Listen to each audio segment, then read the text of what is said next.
It's time for the Comic Bin Comic Book Podcast. The podcast you look forward to for all of your news and reviews of the best comic books hitting stands. Whether it's DC, Batman, Wonder Woman, Marvel, Spider-Man, Image, Spawn, Saga, Boom, Once and Future, Power Rangers, or whatever book or publisher you follow, we cover them all here. this is the place for you. That's right, it's for everyone. This is the Comic Bin Comic Book Podcast. Let's get it.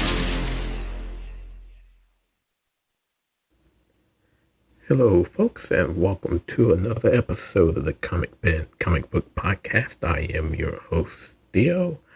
Got another good show lined up for you as I go through my top 5 comics over the past week that came out on New Comic Book Day, as well as a few honorable mentions to close things out. So this week, we're going to look at The Ultimates, number 3 over at Marvel from writer Dennis Camp with art from Juan Frigeri. We're going to look at Geiger, number 5 from writer Jeff Johns with art from Gary Frank over at Image and Ghost Machine. Then we're going to go to DC and we're going to look at Action Comics number 1068 from writers Gail Simone and Rainbow Ryle with art from Eddie Barrows and Clank Sion Tomei over at DC. Rainbow Ryle is doing that backup story again with Clark and Lois going at it over Clark being reassigned. Then we're going to go over to Marvel and we're going to look at the final issue of the Sensational She-Hulk. The Sensational She-Hulk number 10 from writer Rainbow Ryle with art from Andres Ginolet. And then we're going to get to my book of the week. The book of the week this week is The Domain number 2 from writer Chip Zdarsky with art from Rachel Stott. So I'm going to get into those and then we'll get into my honorable mentions. So let's go and jump in and get started. So first up at the number 5 spot, we have The Ultimates number 3 written by Dennis Camp with art from Ron Frigeri.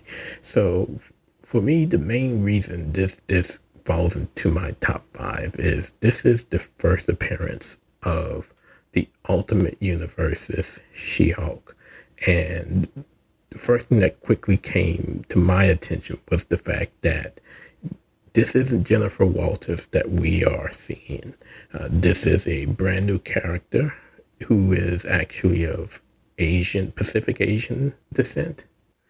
Her name is Lajori Jonah Zakaria. And so you really need to read this issue to get the gist of everything that's going on here, because she is one of many who have been affected by this gamma bomb that went off. And in the ultimate world, in the ultimate universe, Bruce Banner is not a good guy. He's a bad guy. He set this bomb off. He became the Hulk, but he is not one of the good guys here. So LaJory is the watcher of everyone that's on this island who's been affected by the gamma bomb that went off, that Bruce set off. And this is unlike anything that you might see in the world of the Hulk. I mean, not everyone is a monster in the sense of, walking around with brute strength. I mean, there are individuals with deformities, just, terrible deformities, and the wildlife has been affected. The land is filled with radiation from the gamma bomb. The water's infected. It's a terrible picture for the inhabitants of this island. And I mean, even there's a baby who's been infected, and the baby getting upset makes it a raging monster that looks more or less like the Abomination, before she's able to calm it down and get it to transform and transform back to itself as a baby. It's a terrible story when you look at everything that happened with how her people were lied to, and even after they refused to, allow this bomb to be used in their area, it went off anyway. It's just a terrible story just to show how ruthless Bruce Banner of this world really is. And it's touching when you see the Ultimates look to get her assistance in this fight, and it comes at a heavy price. She asks that, you gotta fix my island, fix the land. If you can't do that, I can't help you. And so they do. The story really moves quick. As you get through the history of what happened and how things went off. But by the end, you get to, after death disagreement, where Stark says he will go ahead and he will do his best to undo all the travesty that Banner has brought to the island. The story ends where Bruce is actually watching what's going on. He kind of considers himself the overlord of that place, and he's watching Ligori make this deal with Stark and the rest of the Ultimates to help them in return for fixing things on the island. And Banner is watching this in his form of the Hulk. And I would assume that, if you want to know exactly the best comparison for this character, I would say it is Mr. Fix-It, the Gray Hulk, who had Hulk strength but Bruce's intelligence at the same time. So that's how that story ends. He sees what's going on, and he orders all of the weapons that at his disposal to be ready, because the Ultimates have made him angry. So that's how that story ends, and we get a picture of the cover for issue 4. But I am enjoying this new Ultimate universe that's come out this year over at Marvel. Again, the only story that I'm not reading is Ultimate X-Men, but I am following along with everything else, and I'm really enjoying it. And I'm happy to see that they brought my favorite Marvel character into the storyline. Again, it wasn't what I was expecting for the character, but it's something I definitely can go along with, considering what they're using as a backstory into her ascension into being She-Hulk. So again, great story. I can't wait for the next issue to come out.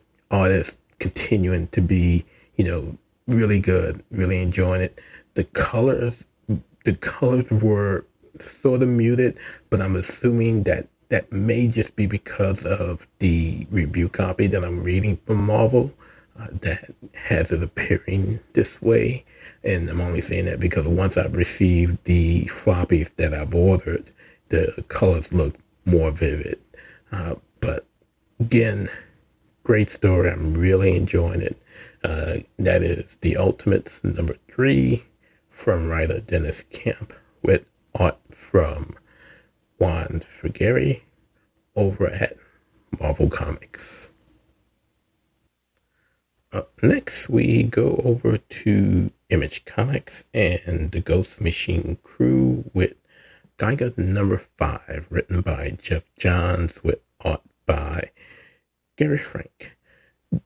this picks up after the last issue where we see the electrician implement his trap. He executes his trap to get Geiger, and he does it by kidnapping Bonnie. And once Geiger and Nate goes looking for him, the electrician goes, he throws this trap, he captures Geiger by basically covering him and having him inhale this dust that puts his radiation power at bay. And so the story in issue 5 picks up from there. He's having a ball just torturing Geiger, who is really not worrying about himself. He is worrying about the fate of Bonnie, who by this time is kind of in and out, but he's trapped in this cage, and that's really where his focus is. His focus is on getting Bonnie out and making the electrician pay for the misdeeds he did to Bonnie. And there's not that great of a dialogue. Well, no, I don't want to say it that way. There's not that much dialogue because it's just primarily the electrician torturing Tariq, talking about, how it was really easy for him to capture him. How, he put his plan together. It executed exactly how it was meant to be. But there is some assistance from Nate. And again, it's some, Nate is who Nate is. He is not the best when, he fights his ass off, but he's not the greatest fighter these days. And it is just enough, however, to allow Tariq to turn things around and to take it to the electrician. And, he's able to slow him down some by setting off the sprinklers, but the electrician has already thought about that. His suit is insulated and grounded, but eventually Nate is able to get Bonnie out of the cage, and Bonnie, quote unquote, sacrifices himself by attacking the electrician and allows Geiger to get the upper hand, and he knocks the electrician onto this conveyor belt, and his foot gets caught in the gears. And Tariq just, hey, you talk about pain, let's talk about pain. And he turns on that conveyor belt, and there's just that panel of you don't see it, but you just see the words of the electrician screaming in pain. But what I am happy to see is that at the end, despite what you see on the cover for this issue, where it appears that Bonnie dies, Bonnie does survive. Bonnie is a integral part of this story. He's been with Geiger from the beginning. So I am happy to see that Bonnie survives and will be moving on in the story along with Tariq and with Nate. But the story doesn't end there. The story actually ends at the new White House, where the president is not happy at the fact that the electrician has failed. And we see in the end that he's decided that he is going to go out and he is going to confront Geiger himself. Now, if we want to do a little speculation, let's speculate on who President Griffin is, because if you see in the issue, President Griffin is wrapped in bandages. And if you are a fan of H.G. Wells and you read The Invisible Man, you would know that the Invisible Man's name in that novel was Jack Griffin with an E, not an I. But it would be ironic if once those bandages come off, that the president is actually an invisible man. So I am anxious to see how that turns out when he finally confronts Geiger, as he claimed he is going to do. But again, that's how the issue ends. Again, I am enjoying this new, well, not necessarily new iteration of Geiger, but iteration in the sense of how it fits into everything Ghost Machine is doing with creating this new universe that spans over time and spans over multiple titles, whether it's Rook Exodus or whether it's Red Coat. So there's just a lot going on. I really need to catch up on both of those titles to see how they fit into this whole Ghost Machine thing as well. But again, I'm enjoying the story, and I can never ever complain about the art from Gary Frank, who always have Brad Anderson at his side doing the colors. That duo is just, they're made for each other.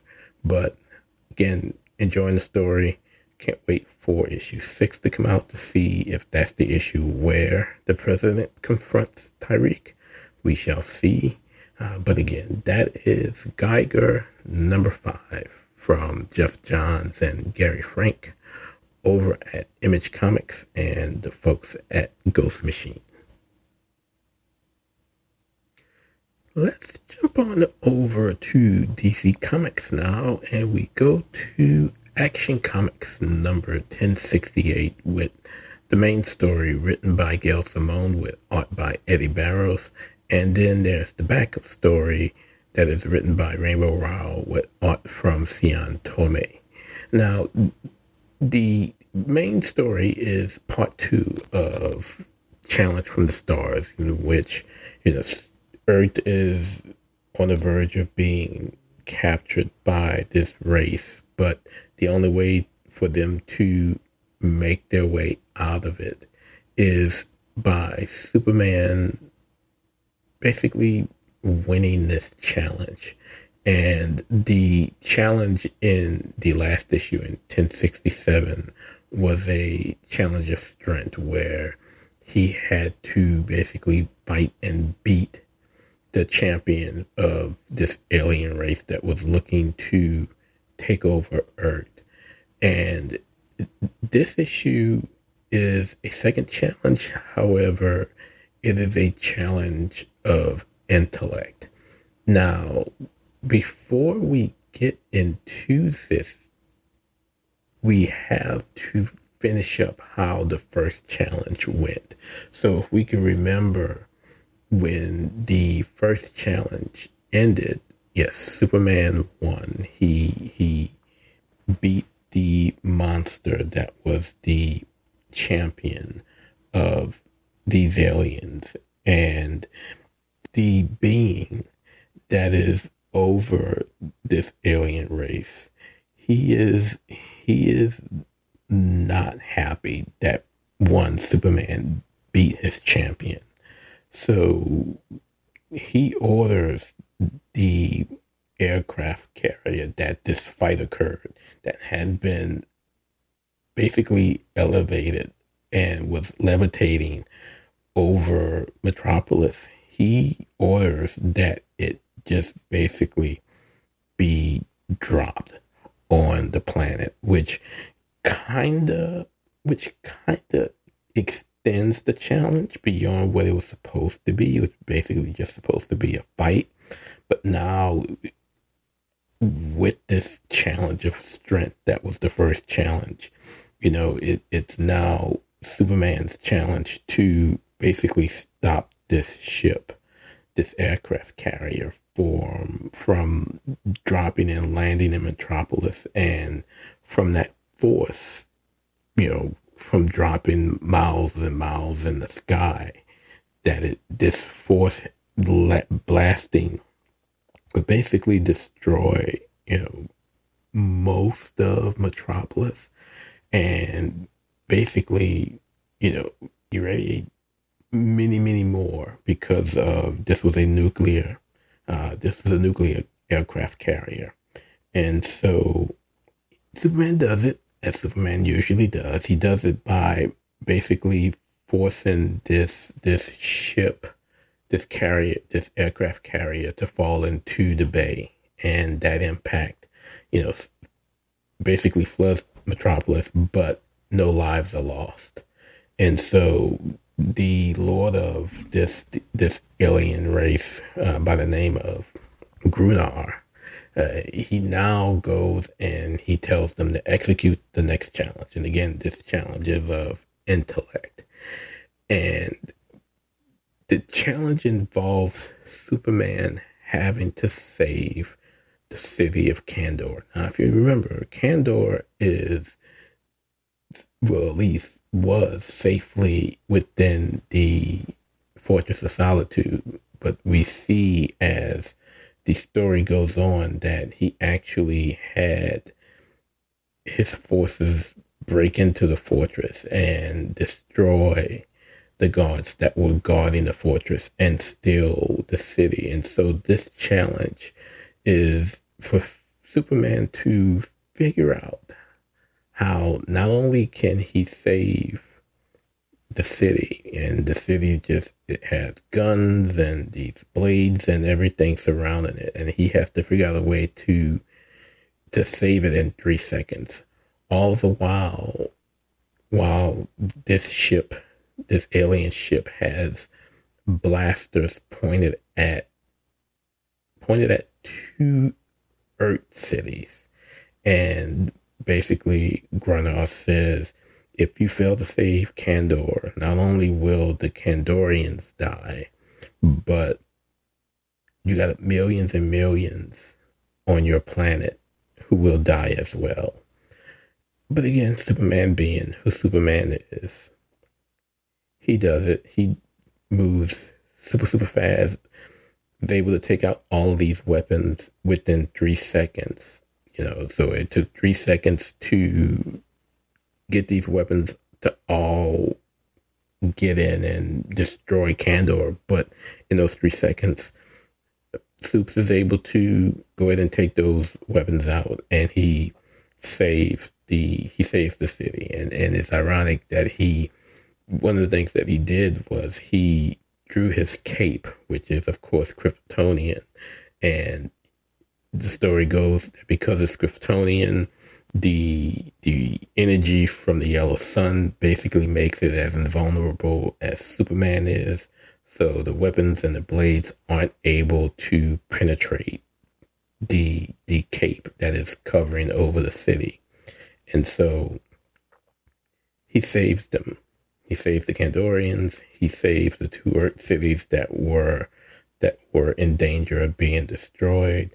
And there's one challenge to go, and Grunar is not pleased. He's not happy, because by winning these challenges, Superman is winning over the crowd. He is winning over the aliens that are watching these challenges go on, and it's costing him money as well, because there is betting going on who will win. And right now the betting is leaning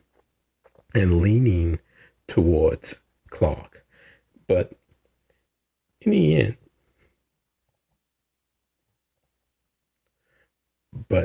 the end, we still have one more challenge to go. And this challenge looks like it's going to be another fight. However, this one may be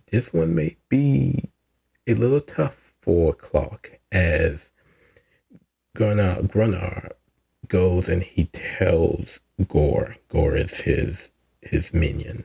He tells him to fetch the Daxamite.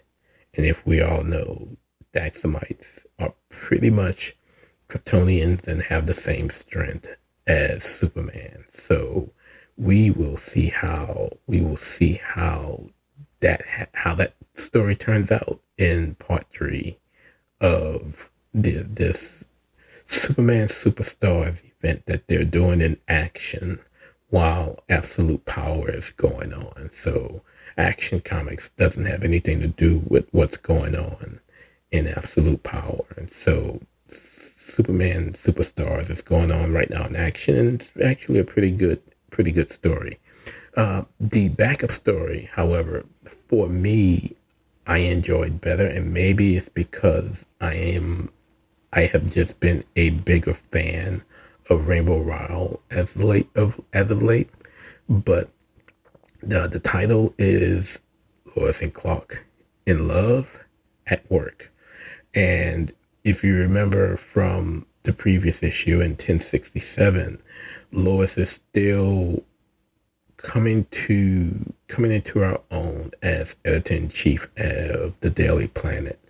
And she caused some tension by taking Clark off of a story that he was writing that involved him fighting Atomic Skull. We see in part 2 that tension is still there. They are not talking to each other, and John sees it. The tension is so thick you can cut it. And it gets worse because the next day she basically demotes Clark. She basically just puts him on general assignment duty where he is writing these nothing stories. And he's being laughed at because of it. He writes a story about a dog show, or he writes an obituary. That's kind of where Lois has put him now, because she feels it's a conflict of interest for Clark to be writing stories about himself as Superman. And that tension is it is real, and you really see it as the story comes to an end. Clark has been assigned to watch this little girl try to break a world record on a pogo stick. And as he's watching, Jimmy takes off because he's received word that he has to meet basically the woman that has replaced him as the new Metro writer at the scene of this breakout, because Atomic Skull has escaped. And so Clark eventually leaves, and he goes and he finds them trying to get closer to the scene. And of course, this writer, Mariposa, gets into a Lois situation where she finds herself in danger, needing to be saved by Superman, which he does. He saves Mariposa and he saves Jimmy. But as he saves them and he flies off, you could see this look on Clark's face that's unlike anything you've seen before, except when he's facing a villain. But this tension that you see in his face is actually towards his wife because of the position she's put him in, because of who he is. And yeah, I am excited to see what happens next, because again, like I said, that tension between those two is super thick. It is very thick, and enjoying it. Again, I kind of enjoyed the backup story more than I enjoyed the main story from Gail Simone. Again, it's not saying that the story from Gail Simone is bad. It's really good as well. But I don't know. I've just found myself being a really big fan of Rainbow Rowell of late. And for some reason, Cian Torme's art reminds me of Andres Gillette's art in Sensational She-Hulk a little bit, as well as the colors. And the colors is from Romulo Fajardo. I'm not familiar with that individual, but for some reason, I look at the artwork and I look at the colors and I just get vibes from Sensational She-Hulk, although there are different individuals doing the artistic duties on action. But definitely enjoyed this whole issue, both the main story and the backup. Eddie Barrows' art is really good. I really like how he is doing this olden days depiction of these characters. You have Superman with the old classic S from the George Reeve television series. Everything just appears to look as things were, and it just gives it a different touch. It gives it a different feel, but you still know it's a Superman story.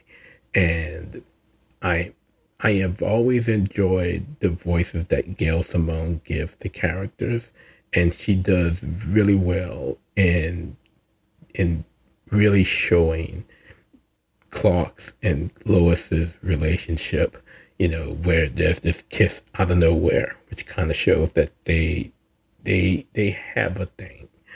And I have been very wary of Superman and the Superman titles, ever since Bendis has been on there. I am very happy with what they've been doing as of late to bring me back, particularly with Joshua Williamson on the main Superman title. But what's going on in action right now with this main story and this backup story has brought me back into the fold with Action Comics as well. I know it's not going to last for long, considering that Superman Superstars is going to end in a few issues once Absolute Power is over. But it gives me hope that I can follow along with both storylines, with both titles moving forward. But again, enjoyed them both. Great artwork, great stories with both the main title and the backup. And again, that is Action Comics number 1068 from Gail Simone, Rainbow Ryle, Eddie Barrows, and Sion Tomei over at DC Comics. So we make it to our top two, and in the number 2 spot is the final issue of the Sensational She-Hulk, with the Sensational She-Hulk number 10, written by Rainbow Rao with art by Andres Genolet.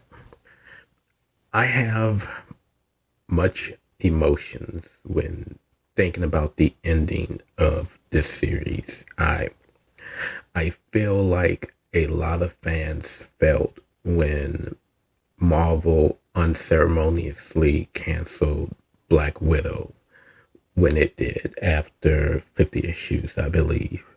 And, it was it. And it kind of feels the same way here. We didn't get an announcement from Marvel. It came from Rainbow Rowell that it was being canceled. And as a huge She-Hulk fan, I can't be anything but disappointed. What Rainbow Rowell has done over these last 2 volumes with the first run with She-Hulk and then moving into the Sensational She-Hulk has been nothing short of spectacular in how she has reimagined the character of Jennifer Walters and She-Hulk. For such a long time, Jen's character has kind of been in limbo and has kind of been misused or hidden or whatever, nothing good at Marvel. And I say that as someone who was a fan of the Mariko Tamaki run on Hulk. after Civil War II. But the way that Rainbow Rowell ends up recreating this character, it's just been nothing short of spectacular. Jen has always been this character who wasn't confident, and now under Rainbow Rowell's pen, she was just this strong character who was not afraid of who she was and what she was capable of. She became someone who wasn't afraid to fall in love when you consider the relationship that developed between her and Jack.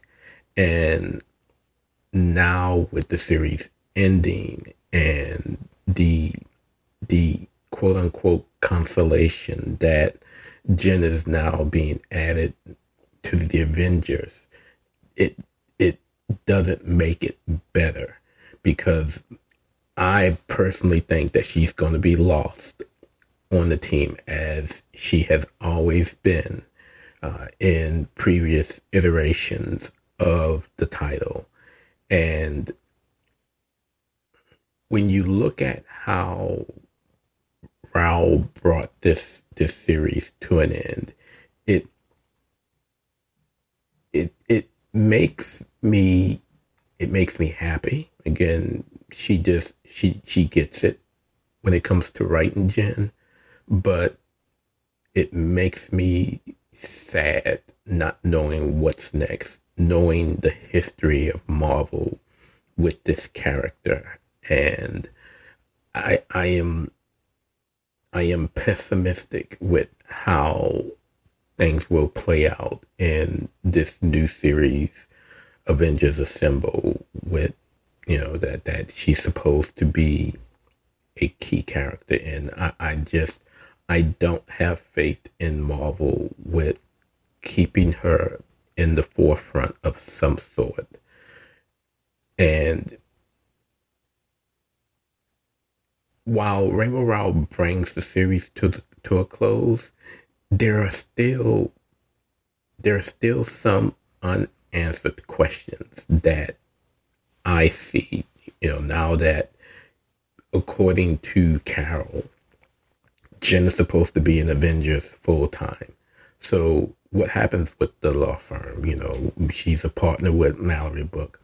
What happens with her and Jack? Because that scene with them at the party and how the rest of the team reacts to him, some is just fear, some is scorn, the reaction from Wanda was just, it really concerns me with the tension that's going to happen between those two because of Jen's involvement with the Avengers.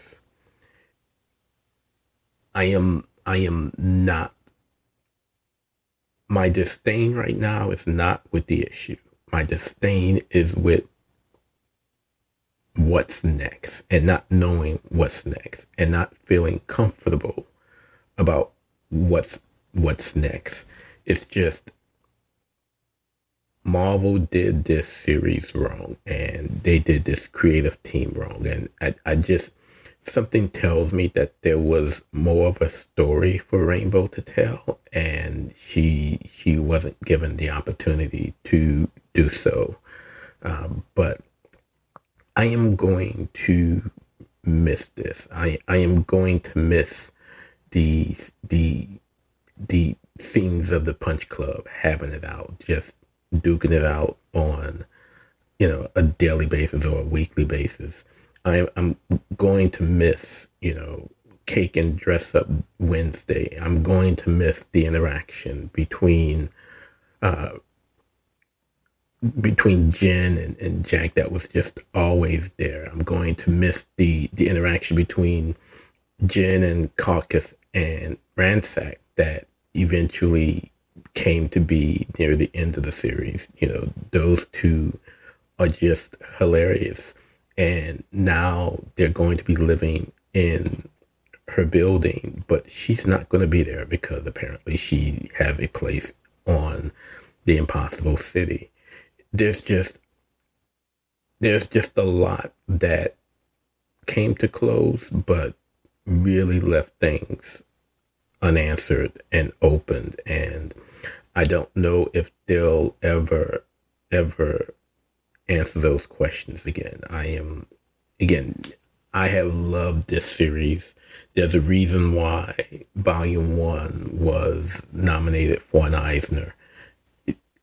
Everything about this story was just wonderful, and I am just, I'll say it, upset, PO'd that this series has come to an end. But I am going to miss it all. I'm going to miss the artwork from Andres Genolet. I am going to miss the writing from Rainbow Rowell. I am going to miss the colors from D. Cunliffe. I am going to miss the spectacular covers that Jen Bartel used to do before she stepped off. It was just the perfect combination of everything in this series that I absolutely love. And yeah, part of it is because of my bias. Yes, I do have a bias to the character, but the writing and everything that Rowell has done with Jennifer was just something that needed to be done for this character. And now I think it's going to be lost because they're going to put Jen somewhere on the Avengers and she'll be lost in that conundrum of a team. But hopefully I'm wrong. Hopefully Marvel proves me wrong. But I don't think that's going to happen. But again, number 2 on my list this week, The Sensational She-Hulk, number 10, from Rainbow Rowell and Andres Genolet over at Marvel Comics. So after that downer, it's time to get to my book of the week, and that is The Domain, number 2, written by Jeff Zdarsky with art from Rachel Stott over at Image Comics and quote-unquote Dallas Comics. This story was funny as hell, considering how things started off. You know, the drama of issue number 1 with the team finding the gauntlets of the Domain, and, you know, the story ending with the pirates, you know, locating the gauntlets and heading to Earth, just all of that intensity building up. But we get a nice swerve in issue 2 that just hilarity throughout, you know, and it involved everyone, whether it was Dez, Liz, and Max, or the aliens that are now on planet Earth, again, looking for the Domain. There was just a ton of just downright laughter as I went from page to page. So again, they now have the gauntlets of the Domain. There's 3 of them. Each of them, there's actually 4, but they each have one. There's that 4th one that they're just leaving wide open. The second alien that was in the ship when it crashed, they have him tied up to a bed, and they all agree, Liz, Des, and Max, that they're not going to use the Domain. They need to find out more. They need to figure out what's going on. So they agree that they weren't going to use the gauntlets, which total opposite happens, you know, and it takes no time for them to break that vow, you know. There's this first, you know, she goes out and she helps this woman who's basically getting fussed at by her boyfriend. Then, you know, Max is using the gauntlet while she is while she is helping this woman, she is going and she gets beat up pretty much because Max drains the power because he's using the gauntlet now. And he's using it because he wants to fix his computer. They want to do more research so that they can really figure out what's going on. And, he used it to get the knowledge to rebuild his computer. But then Liz is using it because she is going after the landlord of her boyfriend who is on the verge of kicking his mom out. So there's just a whole lot of fun. And then they get back together and they're like, you broke the rules. And they're like, no, you broke the rule. You broke the rule. Everyone is fussing at each other for breaking the rule when they're all guilty of breaking the rule. And while this is going on, the pirates are hanging out at this bar and they're just sitting back and chilling like they're one of the guys. The folks there, most are all drunk and they're treating them, whether they're in cosplay or something like that. But there's just hilarity in all of that. And it ends in this big, huge bar fight. And it's not like they're trying to kill anyone. They're just having fun. Because you look at this one panel and they're all just having fun and they're, laughing it up. And it's just a whole bunch of fun going on here. Now, the government is still doing their thing with trying to figure out what's next. They've found the other body, the dead body, the dead alien body. And the military has now taken over from this Bureau of Extraterrestrial Affairs, and they're not happy about that, of course. So that team is going out on their own to try to figure out what's going on. So just so much fun that is happening in this story. And by the time the issue ends, the alien wakes up and he reveals to them that, it's the domain is more than just a tool. It's a target. And now that they have them, the universe is coming. Everybody is coming for those bracelets, and we kind of know that already now that the alien pirates are there.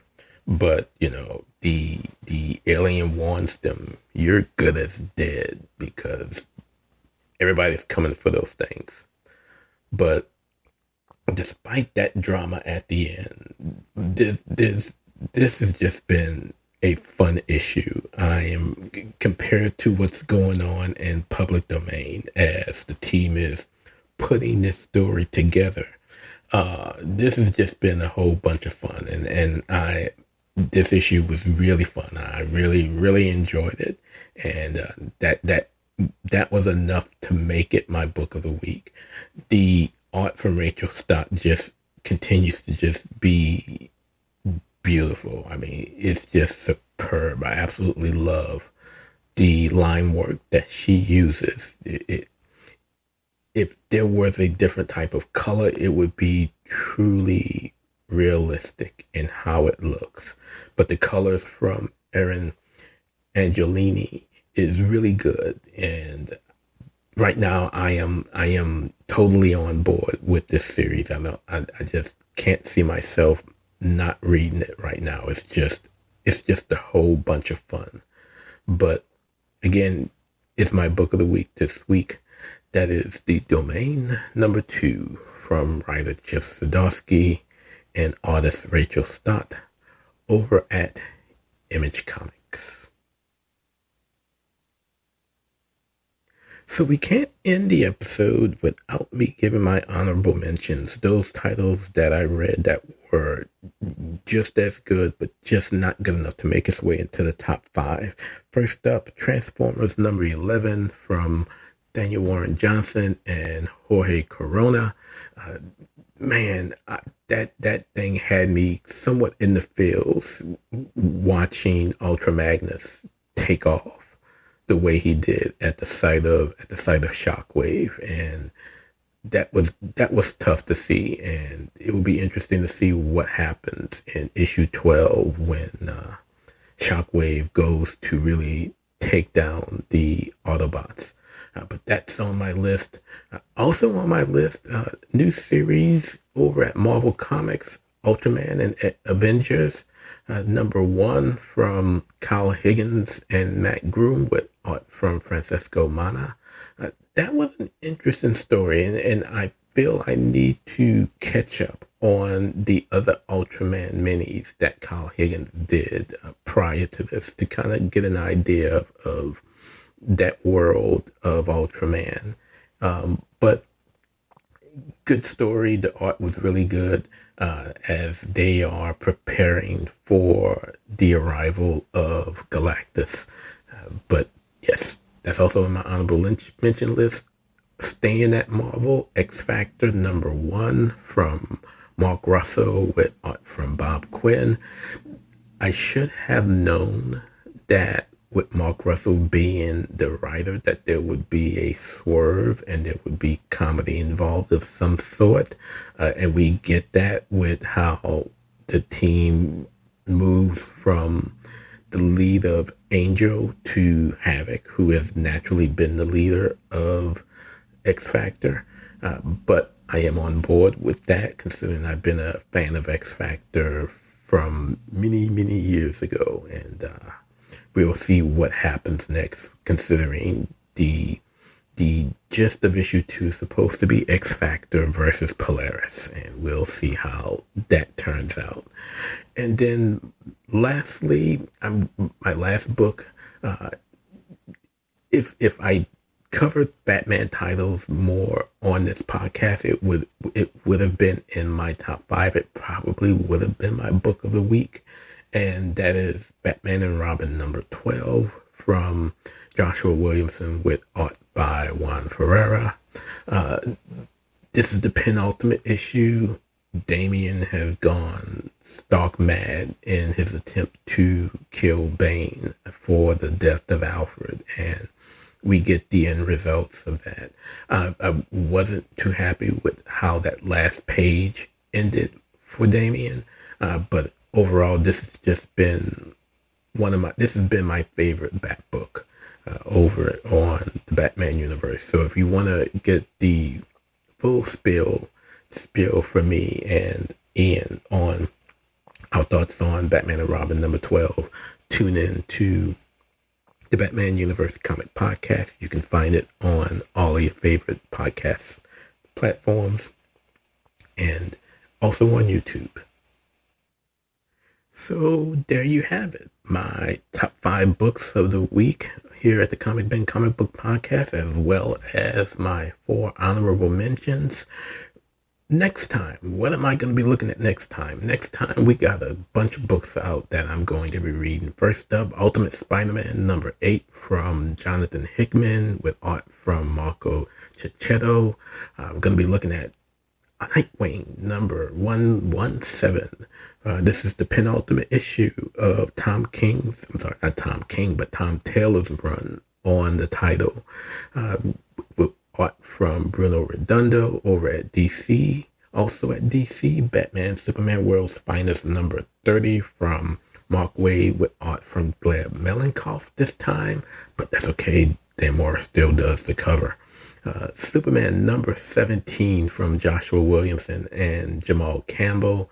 It is another tie-in to Absolute Power with the team up of Supes and Zatanna as they travel this dark path trying to figure out a way to stunt what Amanda Waller has going on. Then Staying again at DC, Wonder Woman number 12 from Tom King with art this time from Tony Daniel. Again, this is another Absolute Power tie-in, and this time Diana will be teaming up with Damian Wayne. So I am definitely going to be taking a look at that. I've actually been enjoying what Tom King has been doing on the Wonder Woman title, especially the backup story with Trinity, Damian, and John. Then going back to Marvel, we're going to have Phoenix number 2 from writer Stephanie Phillips with art from Alessandro Miracolo. Then going over to Dynamite, Thundercats number 7 from Declan Selvey with art from Drew Moss. And over at Image, we'll go to Rat City number 5 from writer Erica Schultz with art from Zay Carlos. Over at IDW, Star Trek number 23 from writers Jackson Lanzine and Colin Kelly with art from Megan Levins. And then going over to AWA. I haven't talked about AWA in a while, but we get the final issue of Red Light with Red Light number 4 from writer Sarah Cho with art from Priscilla Petrates over again at AWA. Then over at Dark Horse, we have the return of Nightclub. So we have seen as of late, since the big game ended, we see the series coming back. So a few weeks ago, there was Prodigy coming back, and now we get Nightclub Part 2, Volume 2, Number 1 from Mark Millar with art from Juanan Ramirez. And then finally, going back to Image and Top Cow, we have Witchblade number 2 from Marguerite Bennett with art from Giuseppe Cafaro. So those are books that I'm reading this week. We will see which 5 will make it into my top 5. But I kind of have it figured out already. But maybe once I'm done, things will change my mind. That is going to do it for this episode of the Comic Bin Comic Book Podcast. I'd like to thank you all for your continued support of the program. The Comic Bin Podcast, as well as the Comic Book Spot, are a part of the Comic Book Source family of sites and media. You can follow the podcast on Twitter X at comic_bin, or my personal account at BatmanFan_4life. You can also find us on Facebook, Instagram, Blue Sky, and Threads. We're all over social media. You can also follow our sister site over at thebatmanuniverse.net for all of your news and reviews in the world of Batman. Tune in next time as we give you more in the world of comic books. Again, we truly appreciate your support. But until we meet again next time, keep reading those comics.